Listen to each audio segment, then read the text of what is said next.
Hello friends, नमस्कार. माझ्या YouTube चॅनलमध्ये आपलं स्वागत आहे.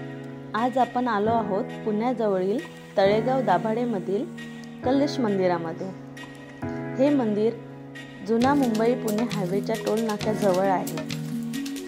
हे मंदिर जैन मंदिर आहे. या मंदिराचा आकार कळसासारखा आहे, त्यामुळे याला कलश मंदिर असे म्हणतात. या मंदिराच्या आसपासचा परिसर खूप सुंदर स्वच्छ आहे.